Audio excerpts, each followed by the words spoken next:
Hi, my name is Ed Boone. I am Creative Director for Mortal Kombat Midway Games. Today we're talking about Mortal Kombat Armageddon, which is the kind of the culmination of all Mortal Kombat games into one. Every fighter that's ever been in a Mortal Kombat fighting game is represented, and online, side games, conquest mode, create a fighter, everything packed. It's the biggest Mortal Kombat game ever made. For E3, we're going to be showing pretty much every single mode of Mortal Kombat Armageddon, with the exception of one mode, which we're going to reveal a little later in the year. And this game is the Uber MK, and you know, we're having close to 60 characters, and there were just different things we had to wrestle with. I mean, it's like physically, like how do you actually display those characters on screen? So we have a tablet thing that actually rotates so you can see the characters and they don't look like, you know, miniature postage stamps.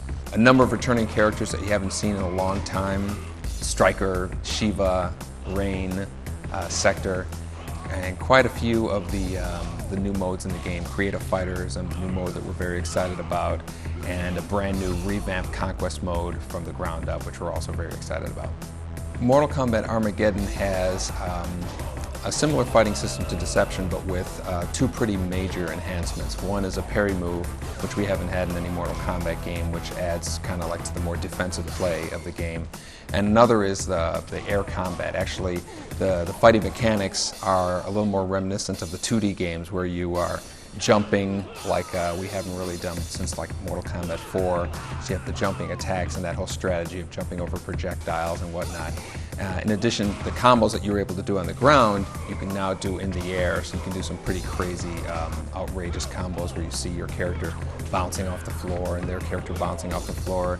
Pretty insane stuff. That on top of the interactive backgrounds that we introduced in Mortal Kombat Deception, creates easily the most kind of unpredictable fights that we've ever had in Mortal Kombat games.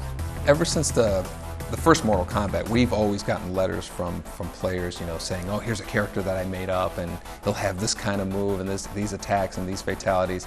And this really is, if you take every Mortal Kombat character and you give players the ability to create their own characters, to fight against any one of those Mortal Kombat characters, or against other people's created characters online, it's literally endless possibilities. It's going to be so immense in terms of the possibilities.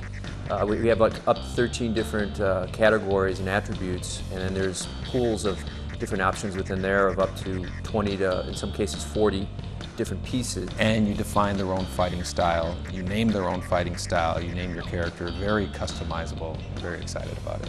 Online, as with Deception, you're going to have a lobby that you'll be able to go in there, find people and play against them, and there's going to be like a ranking system basically of how well you did against other players. Not only will you be able to play the fighting game online, but the new hidden mode that we have, secret mode that we have in the game, will also be online. More than 2 players. Deception introduced a new feature called a breaker move, which basically lets you break out of a combo that that you're stuck in. And that was introduced in Deception. That exists also in Armageddon. On top of that is this new parry move, which basically lets you, block the very first hit and start a combo on them. The parry move, which is or the breaker move, which basically just got you out of a jam. The parry move really lets you turn the tables on your opponent. Mortal Kombat Armageddon is coming out October 2006 for the PlayStation 2 and the Xbox.